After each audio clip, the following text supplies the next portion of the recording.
What an incredible, confusing world if you happen to be in the dating world. And what makes it even worse is maybe you've been betrayed. Maybe you've been betrayed by your parents, your last relationship, somebody significant to you. You don't trust yourself. You don't trust other people. You don't know what to do. We're dealing in a digital world where we have breadcrumb trails and people ghosting us and doing all kinds of strange things. And then you might find yourself being 50 or 60 years old in that situation. So we're going to talk today with somebody who really understands all this. Is Tracy Crossley, and I am so excited, so stay tuned. Welcome to Save Your Sanity, help for handling hijackals, those difficult, toxic, and often disturbing people in your life. I'm Dr. Rhoberta Shaler, the Relationship Help Doctor, and I'm here for you. You'll get the insight, skills, strategies, and support to stop tolerating verbal and emotional abuse, whether it's happening now or it happened to you in the past, maybe by a parent, partner, ex, relative, or even a coworker. Time to take life back, to recover and to rediscover you, your values, dreams, desires, and realize them in healthy ways in healthy relationships. I'm so glad you're here. Welcome. If this is your first time joining us, I'm so excited you found the podcast. If you're returning, I'm so glad you found value and you came back. And today I'm going to talk about one of my favorite subjects, and I'm so excited to have a partner to discuss it with. This is Tracy Crossley. Hi, welcome to the program. Hi, thank you for having me. Well, the reason I'm so excited about talking to you is I love to talk about attachment. And people think, oh, yeah, that's a really heady thing. It's theoretical. It's all of this. And you read the books and you fall asleep. But the thing is, it's so basic to who we are as human beings and how we function on how we think about ourselves and how we function in relationship to other humans. So we're going to talk about that. We're going to talk about her term situationship. And we're going to have a great conversation. So I always ask this question off the top, Tracy, why do you do what you do? Oh, that's such a great question. I did not start off wanting to do this, although I always had, as many people who come to me actually, an interest in psychology.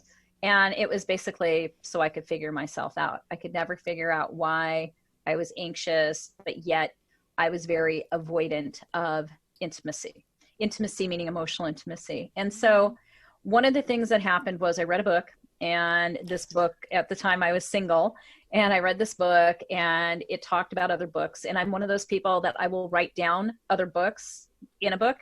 So I wrote down this book and I picked it up, and it was called Calling in the One. And I thought, okay, this is going to help me to finally get my relationships right. And and it really, I mean, it brought somebody else in, but I was in the same kind of situation. So I ended up meeting the author of the book because I was so interested in trying to fix myself, and ended up working with her and her partner. And from there, went through their coaching training, which I did not want to do because I thought, how am I going to ever make a living as a coach? And that's pretty much what started the path. And then getting into the attachment part, that was really my own research and understanding myself, and then getting to a point of being able to break down the patterns and the beliefs that support anything around attachment, where, the fear of abandonment, fear of not being good enough, and being in a state of reaction all the time to those kind of fears. And so for me, I stopped working hard at love, and I learned how to basically change that. So that's the really long into the short. Well, it's important information because everybody's growing. And if you're tuned into this, you're looking for information, you're looking for a pathway, you're looking for a change. So we want to know how other people did it. People always ask me that when I'm on their podcasts. And why do I talk about hijackals, the toxic, difficult people in life? Well, I was raised by them. I wanted a way out too. So I'm always interested in that. So let's just go back for a moment and talk a little bit about calling in the one. I don't hear about it so often as we used to. But there is this whole idea of bringing someone who could love you, which is wonderful. But toxic people show up as wonderful when you meet them too. And so you may call them in, but then maybe you want to send them out again too. Right. Yes. Yeah. Well, that's one thing, when it comes to the relationships. But for me, it was also establishing my own part in it and my own toxicity. And instead of labeling someone else, it was, well, what am I doing? How am I Yeah. showing up? And that was the grounds for, I would call it was kind of a breakthrough, because it was a moment of recognition. But even in the moment of recognition, it was, okay, now what? Now what do I do? Right. Well, I think that brings up a big point, which is one of the reasons. I mean, my listeners know all about hijackals, but I'll just put this in here. It's one of the reasons that it becomes so important to have a term like hijackals, because when I trademarked that term, it was because so many people were going to the internet and they were saying what was going on in their relationship, and they had the internet confused with a mental health professional. So the internet would say narcissist, sociopath, passive aggressive, borderline, and then they would go, "Oh, you have a problem." And I wanted people to realize, no, we have a problem because we're attracted to each other. We are in this relationship. The dynamics here are serving us in some way. So then maybe the starting point is to look at yourself. So it sounds like you got to that point too, as the basic place where you really have to focus. And is that what got you into looking at attachment? So this is over 10 years ago, I guess it was about 11 years ago. It was right after I started coaching. I was in the dysfunctional relationship that I called in, and or I should call it a situationship, because it was never really a committed relationship. So the deal is, I kept being in this situation, which was a yo-yo relationship, Mm-hmm. where it's on, it's off, it's on, it's off. And one day I was walking down the street, and I was thinking to myself, I feel really good because I feel like I'm over this person. I said this a lot, by the way, every time that he was gone, I would do that. And he came back, and I remember, because I received a text message from him, and I remembered the feelings, because the feelings were all there, and I recognized it. And before that, I hadn't really recognized, oh, wow, I feel the same way every time this guy shows back up. My feelings haven't changed, no matter how long we've not talked to each other, no matter how I've gone no contact or what have you. None of that worked. And in that moment, I stood on the street and I went, oh my God, this is about me. I keep feeling the same way, no matter if this guy's in my life or out of my life. I have the issue. And I decided at that moment that I was going to commit to being emotionally in this place until I had clarity and resolution. I wasn't going to break up with him again. I wasn't going to do the no contact. I wasn't going to play games, which was really difficult because I didn't realize that these were patterns of trying to avoid certain emotions in myself. So when I did that, it was big, because my inclination was always to get rid of him. And yeah. Well, let's stop and talk about that for a second, Sure. because that is, I think, really common. And you've just given everybody a moment to go, oh, maybe I do that. Maybe that's what I'm up to here. And that may be a big moment for folks. So everybody take a big breath here. If you just finally realize it's not about them, you're the one who's having the same experience over and over again. So maybe you could take a big breath, take a step back, have a look in the mirror and say, what's up with me? What's important to me? So what do you think the first things are, Tracy, that people should ask questions about when they take that breath? Well, first of all, you have to look at, yes, you are making the choice to be there. And so I had to take responsibility for the choice. He wasn't forcing me. He wasn't making me show up or decide, okay, I'm going to date you again. He also wasn't forcing me to push him out of my life either. I was. It was me and my feelings. And of course, was not my first attached relationship, by the way.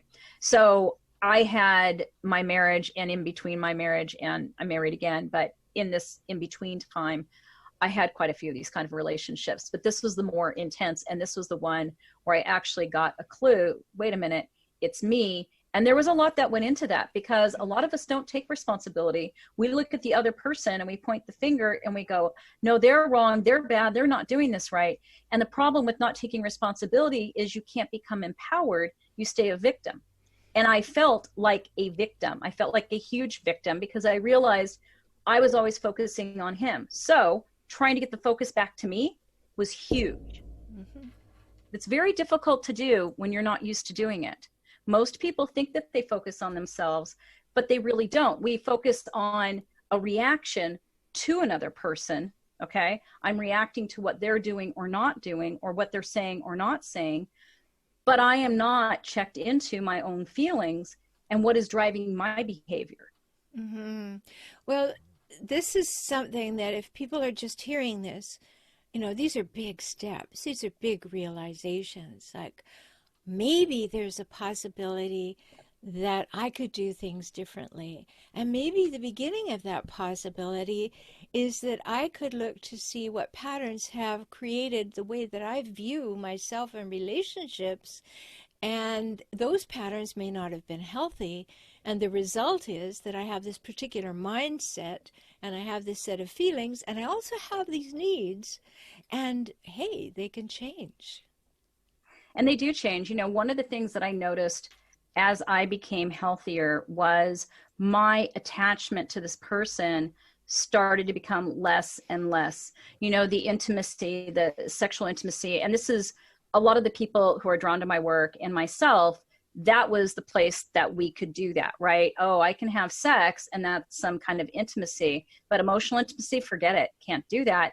I didn't realize that though. In my fantasy of who I thought I was, I lived there. So there was many steps that I had to take, but first was putting the focus on me took a lot of not just every day going, I need to focus on myself, but even recognizing what I was focusing on with myself. I didn't even know. Mm-hmm.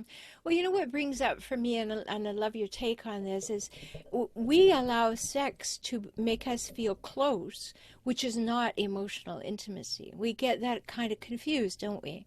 That if that person wants to pull us closer to them, or wants to be sexually involved with us, or wants to appear to be courting us, then we confuse that with actual emotional intimacy, emotional availability, interest in us. I mean, as humans, as opposed to somebody that would be nice to sleep with or maybe hang out with for a while, or in the case of hijackals, see what I can get out of them, because, you know, as so frequently is said, there's nobody who falls in love faster than a hijackal who has no job or no place to live. Right, right. So they're going to be masquerading as closeness. And if we have insecure attachments from our early life, then that masquerade is something we will jump in and play with, because we recognize that even though it's a love bombing situation in many cases, we will think about, oh, they want me close to them, and we are developing a bond. But a bond isn't based on sex, is it? No, it's not. And the other thing is, it's not based on an illusion. And a lot of times when you have attachment, insecure attachment, you are in a state of illusion. You are in a state of building a fantasy. You are from the beginning doing that. I came up with a term called breadcrumb dating. I had written an article, I guess it was about 5 years ago, talking about this, where as children, we're used to getting breadcrumbs of attention. We're taught this is how you get love. Be perfect, people please, do these different, let's say, patterns of behavior that get you either a reward or punishment, and therefore we carry these forward to our adult relationships. And the problem is that most of us don't realize on the fantasy level, we have the whole fairy tale going on about what love looks like and that closeness and that bond. But in reality, we don't make choices to have people in our lives where we're going to have that. And so what ends up happening is we think there's something wrong with us. And at the same time, we accept breadcrumbs. So, and to me, breadcrumbing is where, and this is something I experienced many times, where you meet someone, you feel that, I would say, that intensity that, ooh, I have an attraction here. Ooh, there's chemistry. Right. And they give you some breadcrumbs of attention. You think this is going somewhere.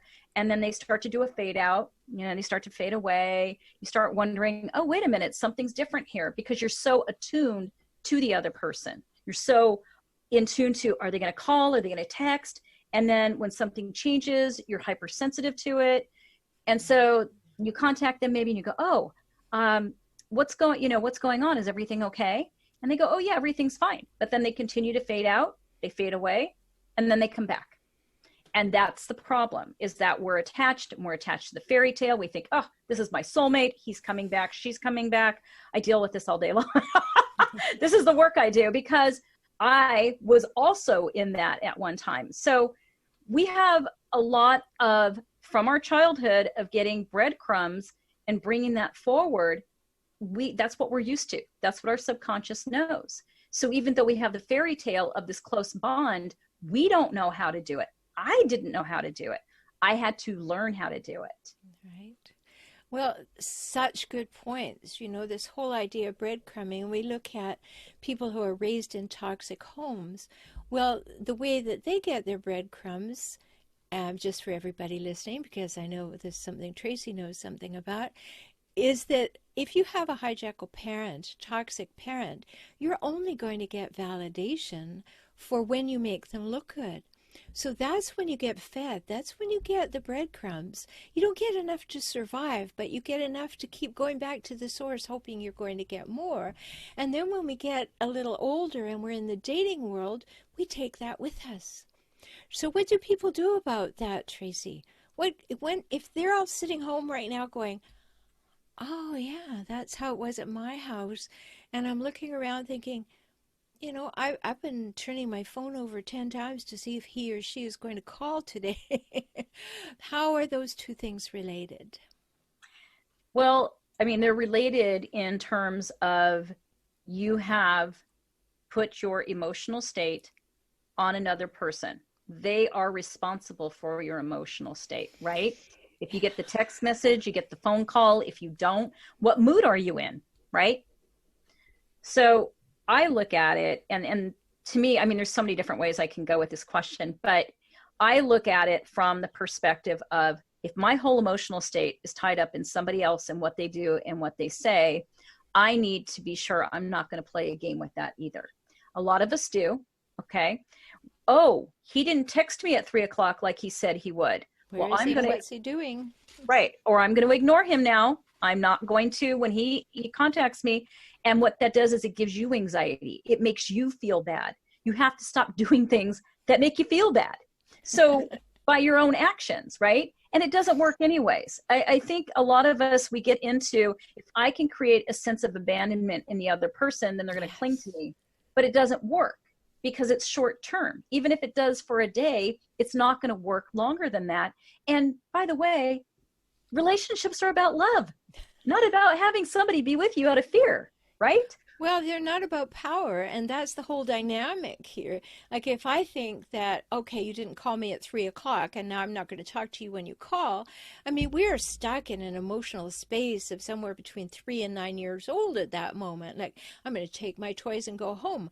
And then you're gonna care. Well, no, I'm gonna go get new toys, or I'm not gonna care. But if we have it happening on both sides, the person now doesn't have power over you because you're not speaking to them. Well, then you get love bombed, and they'll come back and they'll say, "Well, I got to collect my supply here. I got to make sure I have you on the hook, and I'll give you the breadcrumbs to make you feel like, oh, we're okay. It's all fine." And then if that other person happens to be of hijackal nature, they're going to go off and say, okay, that one's appeased. Let me go off and do whatever I want. Still got the supply. This is all good.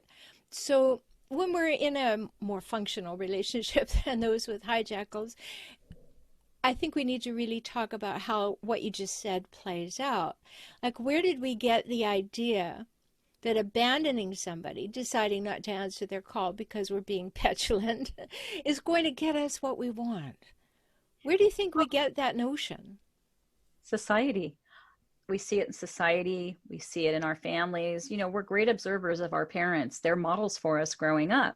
So we look at their behavior. We watch how, and whether we want to or not, by the way, we do incorporate some of their ways of behaving. We do And too. yeah, and so if you had a parent that punished the other parent whenever they didn't do what the parent wanted, guess what? You may feel that that's a way to get love as well, to get your way, to, as you said, have power.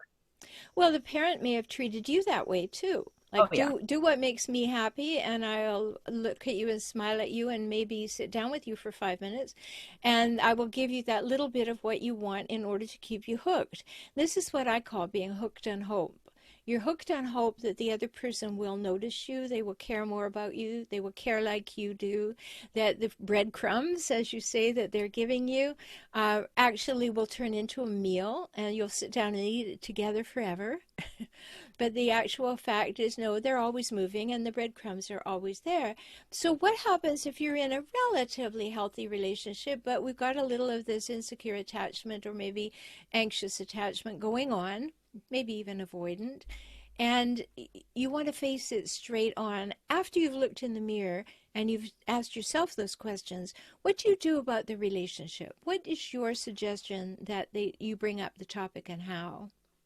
Well, there's a few different things. One, I always tell people, don't break up with people until you are emotionally clear, because otherwise you're just bringing your emotional baggage to the next relationship, or you're waiting for that person to come back or get it together. Maybe you're waiting for them to have a brick fall on their head and they're going to change, or some other fantasy. The thing is that to be in a semi-healthy relationship where you still have some of this going on, what you have to be is honest and vulnerable. The same thing, basically. And most of us are afraid of vulnerability. Like going back to the example of somebody not returning your call at 3, maybe they call you at 5 instead, and you ignore them, you're punishing yourself. And you have to recognize that if you want to have a loving, not a fearful or power, struggle relationship, you have to be love. Okay. So to be love in that situation would be, if I'm waiting to hear from somebody and I don't hear from them and I want to talk to them, I'm going to call them. I'm not going to do the power struggle.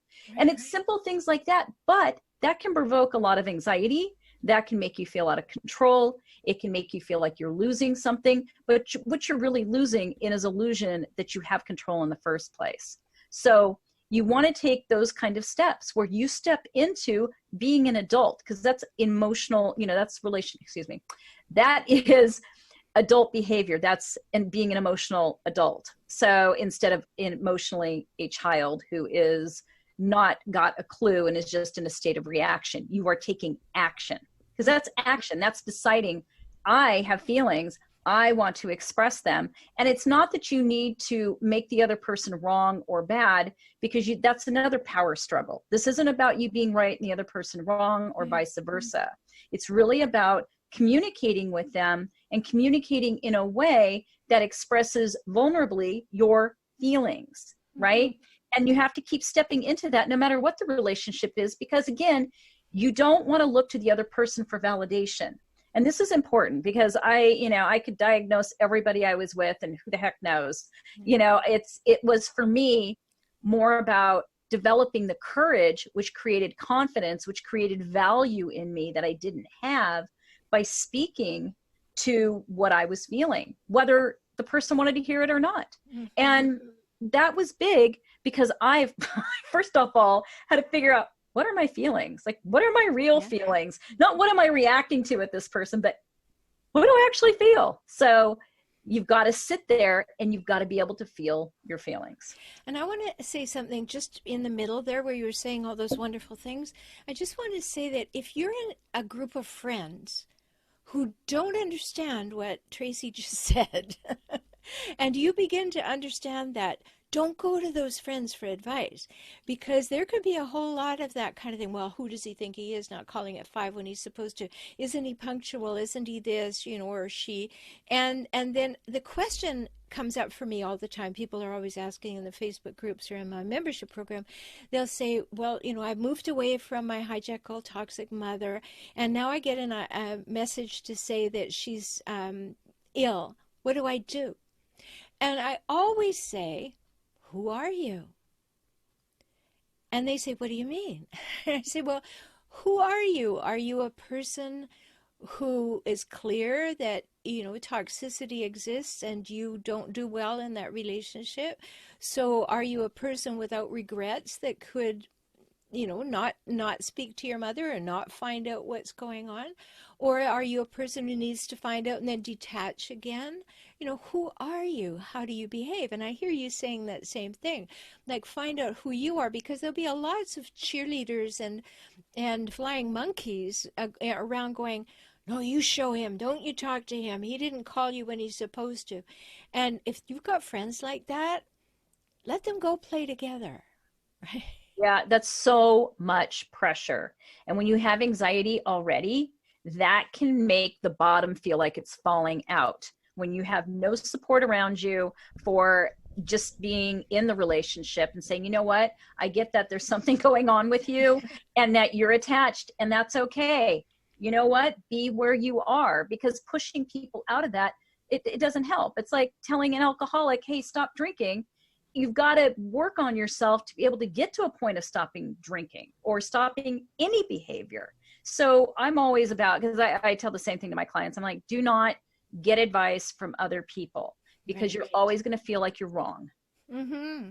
Yeah, and in the case of hijackals, they have flying monkeys, and so do codependents. They have flying monkeys who keep them codependent. And so then we have this additional piece that's going on. There's books written about the narcissism epidemic. So then we get this entitlement piece. Well, it's almost as though the he in our scenario, calling at 3 o'clock, is not allowed to have a life. And we don't have any trust in that person that something happened at 3 o'clock, that if I trusted them, I would know that they would have called if they could have called, but something happened. Or trust that they will explain it later. Oh no, I get my righteous little situation going on to say, Mm-hmm. well, who do you think you are treating me that way? And there's no we in the situation. Now there is no potential for creating a we. There is none. And the problem with that too, like what you were saying, you don't know what that person's doing. Most of the time, we really don't know our partner in that way. We have, again, an illusion of who we think this person is based on our perception of, let's say they check off certain things on a checklist. Oh, that's what he or she is all about, because I work with everybody. And I find that there are women that do this as well to men, and women to women and men to men. So to me, we're walking around with a checklist and you're supposed to be this person, and we have no interest in actually knowing them on a deeper level, knowing what is it that makes them tick, who are they. Like in a healthy relationship, you want to know that. You Mm-hmm. want to know fully who you're with. Yeah. Well, I say this about any relationship to be healthy needs 3 things. It needs equality, reciprocity, and mutuality. No matter which one it is, with your parent, your sibling, your boss, your coworkers, and your lover. I mean, it needs equality, reciprocity, and mutuality. Those are the things to work on. If those aren't there, it's going nowhere. I've written lots of books about these things, and it's important for us to realize that it's not all about you.com. There's another person there to lean in and say, tell me about what went on at 3 o'clock. I really want to learn about you. It's not about blame. I want to understand. So that, I could deal with my own stuff. I got a little anxious, and I just want to tell you I got a little anxious so that you know what that does, and let's talk about it. And so we can become emotionally intimate in that way. But as a human being doing what you're talking about, Tracy, we can help people develop emotional maturity. And Mm-hmm. it's an emotional immaturity to be, it's 3 o'clock, why aren't you calling me? Because that falls in, when you're with the toxic people, that falls into the world of what I call emotional surveillance.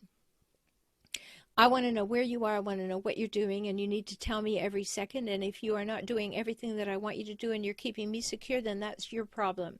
And that's your job. You're supposed to keep me emotionally secure. Well, I think also to add to that and what you were saying before, one of the things that is very important, it's when you're actually sharing with somebody, I was a little anxious, I was feeling this way, is not to put it on them to fix you either. It is not their job. Because if you make somebody have a job in a healthy relationship, then you're going to end up having walls between each other, because you want two people that are open and available. And to add to the things that have to be in a healthy relationship, when you are dating, okay, how do you know that you're in an insecurely attached situation? It is inconsistent and it does not progress. There is no commitment. So if you are in a situationship, right, you're dating, and then this is in a relationship too, and it's stagnated. You could be doing the same thing for 10 years with somebody, and it's still in the same place it was in the first month or two of dating, or in the first week of dating. Not the highs of dating, by the way, but you're in that inconsistent, they don't call when they say they're going to call, the words and actions don't match. And that's you too. And that's the other thing.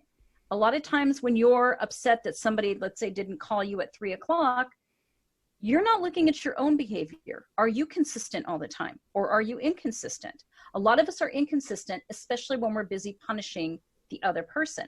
Wow. If you, yeah, and if you have a relationship that's not progressing, like it's not moving toward commitment, and the person isn't open and talking. Like, I am remarried, and my husband was very vocal the whole time I was dating. I never worried about anything. He was always very, very much about letting me know where he was at. He was always consistent. And I mean, always consistent, because that is who he is. He still is. And so I wasn't used to that, by the way. That was something new, but I was consistent. I had to stop any inconsistent behavior, which goes back to, oh, you're late in calling me. Well, I'm going to ignore you, or I'm going to play like I'm 5 years old, or, pick up my toys and go home kind of thing, like you said. So, yes. Well, say again the three things, because you said inconsistency is not progressing. And what was the third thing? Commitment. Oh, commitment.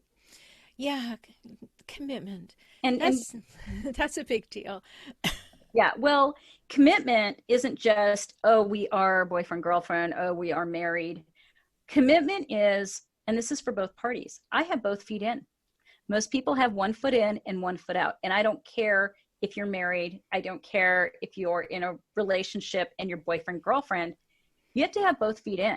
If you don't, go ahead. That's so interesting, because in my book, Kaizen for Couples, I describe what I call the hokey pokey relationship. You've got 1 foot in and 1 foot out, and that's what it's all about. And so I've never heard it described that way, but that's perfect. Yeah, well, so we're talking about the same thing here, that when you have a commitment is not just, I'm going to be yours forever. A commitment is something that you personally make decisions about, not to, but you personally decide to be a committed human and to embody the behaviors of a committed person and the thoughts of a committed person and the perception and mindset of a committed person, which is absolutely huge. I think we could talk forever, but I think we've given people a whole lot to think about. I want you to know this is Tracy Crossley, and you can find her at tracycrossley.com. And I'm going to spell that for you because that could be very confusing. So Tracy with no E, Tracy, Crossley with 2 S's and an E. So Crossley, tracycrossley.com. You're going to want to look at her books, listen to her podcast, because if you're interested in attachment, she has one just all about that. I am hoping to have you come back and be my guest on Save Your Sanity, because I want to have a really in-depth conversation about those issues. And anything else that you would like people to know for sure that maybe we haven't covered, Tracy? I feel like we've covered quite a bit. I would just say the biggest key to all of this is to learn how to trust yourself. And when you do, you are emotionally available and you are somebody who can be emotionally intimate. And the ways to do that, obviously, are to stop doing the things which stand in the way that cause you pain of your own actions. So good to talk with you. Got so much more, and I like to have my guests back, so hopefully we'll do that And maybe you'll join me on Save Your Sanity, and we'll talk in depth about these issues of insecure attachment in particular. So my guest again is Tracy Crossley. You find her at Tracy, no E, Crossley, 2 S's and an E, tracycrossley.com. You can always find me at Transforming Relationship or on my YouTube channel at FOR Relationship Help, HELP. That's my channel for relationship help. And until we talk again, take really good care of yourself. Do you know why? Because you matter. Talk soon. I'm so glad you spent this time with me today. I hope you heard something that touched your heart and empowered you to move forward. You can have the life and relationships that you most want, and that begins with you, within you, today. I'm always here for you. Life can get better, and you heard that from me, the Relationship Help Doctor. I'm Rhoberta Shaler, and I work with clients throughout the world through video conferencing. We can talk. So learn more at forrelationshiphelp.com, forrelationshiphelp.com, or visit me on YouTube at For Relationship Help.